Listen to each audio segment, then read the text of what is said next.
ఈ రోజే సబ్స్క్రైబ్ చేయండి, మీ ఫేవరెట్ షోస్ చూడండి. ఇదిగో అమ్మాయి, నీ పేరేంటి? చామంతి అండి. ఇది చిన్న కేసు కాదు, చాలా క్రిటికల్ కేసు. సమాజంలో చాలా పెద్ద పేరున్న రాజదంపతుల్ని చంపిన కేసు.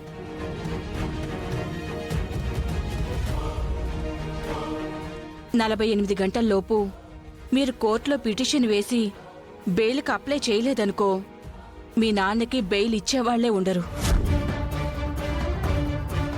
నాన్ బెయిలబుల్ కేసు కింద కేసు ఫైల్ అవుతుంది. మరిప్పుడు ఎలా? ఏం చేయాలి ఇప్పుడు? మా నాన్నని ఎలా కాపాడుకోవాలి? ఇక్కడికొచ్చి ఏడవడం కాదు, ఎవరైనా మంచి లాయర్ని చూసుకో. మీ నాన్నని బయటకు తీసుకురావడానికి బయట ప్రయత్నించు. నీ అదృష్టం బావుండి మంచి లాయర్ దొరికాడంటే మీ నాన్న బయటకొస్తాడు, లేదా శిక్ష పడక తప్పదు. ఆ పడే శిక్ష కూడా ఏదో సంవత్సరమో 2 సంవత్సరాలో కాదు, జీవిత ఖైదు పడుతుంది.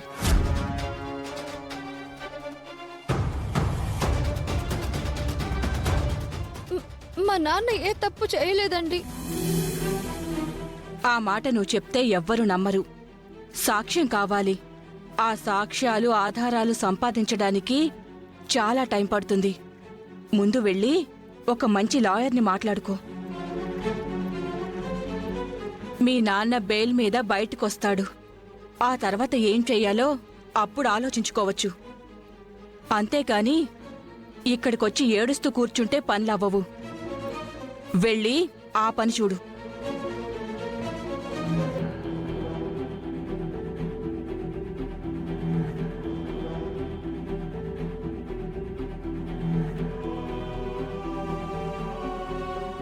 ఏంటమ్మా, ఆ కానిస్టేబుల్ అమ్మ చెప్పేది వింటుంటే ఇక ఈ జన్మలో నేను బయటకు వచ్చేలా కనబడడం లేదు. ఆహా, నేనున్నాను కదా నాన్న. నువ్వే తప్పు చేయలేదు అని నేను నిన్ను విడిపిస్తాను. మంచి లాయర్ని పట్టుకుని ముందు నిన్ను బెయిల్ మీద బయటకు తీసుకొస్తాను. నాకు సాయం చేయడానికి ఎవరున్నారమ్మా? మనకి మనం తప్ప మన గురించి ఆలోచించేవాళ్ళు ఎవరున్నారని. నేను డ్రైవర్ బాబుని అడుగుతాను నాన్న. ఆయన సాయం అడుగుతాను. ఆయన నాకు తప్పకుండా సాయం చేస్తారు. నువ్వేం భయపడొద్దు నాన్న. ఆ కానిస్టేబుల్ చెప్పినట్టు ఇంకా బాధపడ్డం కాదు, ముందు నిన్ను బయటకు తీసుకురావాలి. ఆ ప్రయత్నం నేను చేస్తాను. ముందా పని చూస్తాను నాన్న. ఉంటాను నాన్న.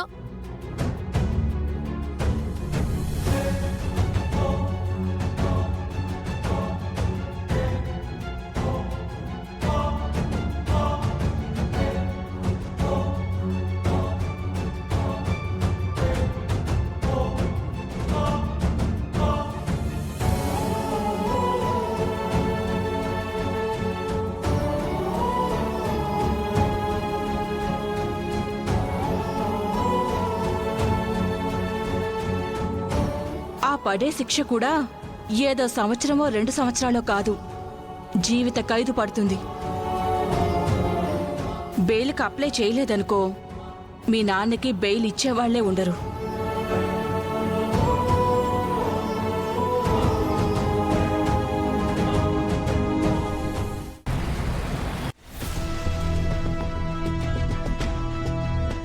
చెప్పింది గుర్తుందిగా?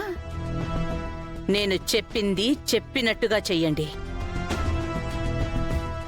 ఏం జరగాలని కోరుకుంటున్నావో అది జరిగిపోతుంది. నీ పన్ను చేయరామాదేవి, మిగిలింది మేం చూసుకుంటాం. దీక్ష, నువ్వెళ్ళి రోజాని పిలుచుకురా. అలాగే అత్తయ్య.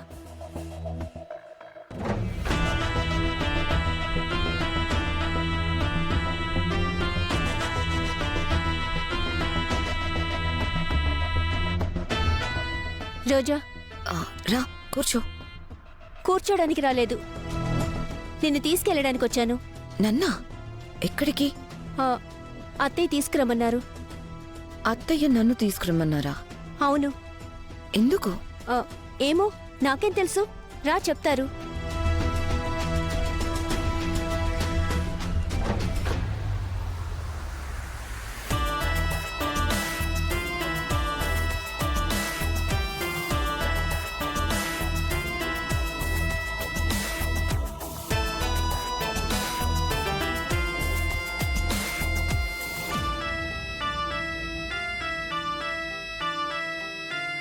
రా.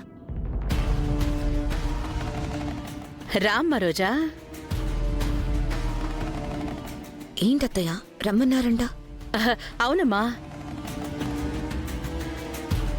ఈ ఫైల్స్ చూద్దామని పిలిపించాను. ఇవన్నీ నాకెందుకు అత్తయ్య? అదేంటమ్మా, ఈ ఇంటి కోడలివి, ఇల్లు చూస్తే సరిపోతుందా? మన వ్యాపారాలు కూడా చూసుకోవాలి కదా. మనకి ఏ బిజినెస్లున్నాయి, వాటి లావాదేవీలేంటి అన్నీ ఇంటి కోడలుగా నీకు తెలియాలి కదా. రా కూర్చో.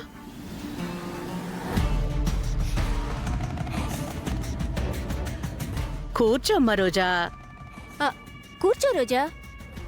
అందరిళ్లలో లాగా ఓన్లీ మగవాళ్లే వ్యాపారాలు చేయాలన్న ఆలోచన మా అత్తయ్యకుండదు. ఈ ఇంట్లో ఆడవాళ్ళు కూడా అన్నీ చేయాలనుకుంటుంది. అందుకే నిన్ను తీసుకురమ్మని చెప్పింది. కూర్చో. కూర్చోమ్మా.